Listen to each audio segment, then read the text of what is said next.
நான் கனமற்று தனித்து விடப்பட்டவளாய் காணப்படுகிறேன். தேவன் ஒரு பெருக்கத்தை கொடுத்து என்னை ஆசீர்வதிக்க மாட்டாரா என்று சிந்தனையோடு இருக்கும் ஆத்துமாவே, இன்று கர்த்தர் உங்களுக்கு சொல்லுவது ஏசாயா 43:4.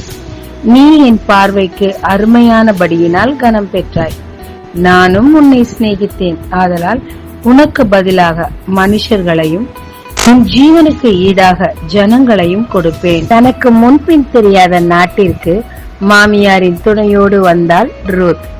தன் ஜனங்களை விட்டு வந்தபடியினால் புதிய ஜனங்கள் அவர்களை ஏற்றுக்கொள்வார்களா என்ற எண்ணம் இருந்திருக்கலாம். ஒரு கைவிடப்பட்ட சூழ்நிலையிலும் மாமியாரை மட்டும் அவள் கடவுளை மட்டும் பின்பற்றி வந்தாள். ஆனாலும் தேவனுடைய பார்வைக்கு அவள் மிகவும் அருமையானவளாய் இருந்தாள். ஏனென்றால் அவள் தேவனை நேசித்த விதம், தேவனை பின்பற்றிய விதம், அவளுடைய அர்ப்பணிப்பு எல்லாமே தேவனுடைய இருதயத்திற்கு மிக மிக பிரியமாயிருந்தபடினால் கர்த்தர் அவளை சிநேகித்தார். எனவே அவள் தனியாய் வந்தாள். ஆனால் இப்பொழுதோ ஒரு பெரிய இடத்திற்கு, வயலுக்கு சொந்தக்காரி, மிகவும் ஐஸ்வர்யவாட்டி, இயேசு கிறிஸ்து வம்சத்தின் தாய் நகோமிக்கு மகனாகவே மாறி போனாள். இவ்வளவு ஜனங்களும் அவளை பாக்கியவதி என்று போற்றினார்கள். இதற்கு காரணம் அவள் தேவனுடைய பார்வையில் அருமையாயிருந்து அவரிடத்தில் கனம் பெற்றபடியினாலே மாத்திரமே. நாமும் நம் சொந்த பந்தங்களால் கைவிடப்பட்டு தனித்து விடப்பட்டிருக்கலாம்.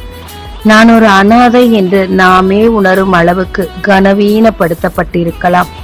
ஆனாலும் கர்த்தரை மட்டும் பின்பற்றுங்க, தளராமல் சோர்ந்து போகாமல் அவரை மட்டும் பின்பற்றுங்க.